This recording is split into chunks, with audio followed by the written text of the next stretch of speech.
Mapuso linibo naman ka mga turista kag deboto nakisadsad sa Mother of all Philippine Festivals ang Kalibo Señor Santo Niño at Atian Festival 2025.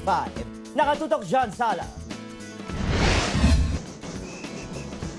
Liwat ka naglinagumbang mga drum kag nagsinadya ang mga taga-Kalibo, liboto kag mga turista sa mga dalanon sa festival grounds sang Kalibo Aklan sa selebrasyon sang Mother of all Philippine Festivals, ang Kalibo Señor Santo Niño at Atian Festival 2025.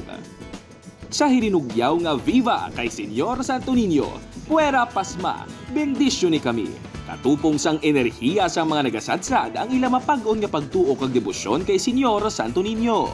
We only came yesterday, but the parade so far has been a good experience. And we went to church this morning. Very new experience for me. Madamo nga mga tribo ang nagpasakop sa Ati-Atian Tribes Competition kag tagsa sa ila wala gid magpaulihi. Apang sa piyaksang sinadya, wala nagakalipat ang tanan sa matudtuod nga simbolo sang kahiwatan. Wonderful, ang galing-galing. Your costumes and the music.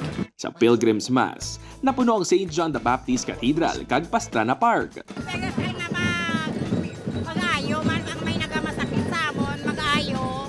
Kag basta panaad ang namon na maka-join gate kada tuig. Pinaagi sa pagsadsad sa ila tribo bitbit ang iya Santo Niño, ginapakita ni Nelly ang iya pagtuo.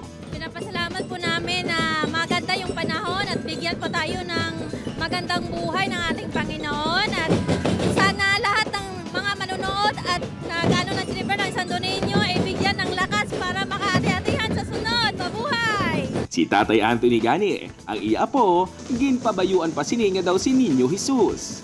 Mula nung mga ayong sa anak ko hanggang ngayon na. 28 years old na yung anak ko, hanggang 5 years old na yung apo ko. Dito pa rin kami, hindi tumitigil. Yara sa ginabantay sa kagatos nga imahe ni Señor Santo Niño ang ginprosesyon sa Grand Procession.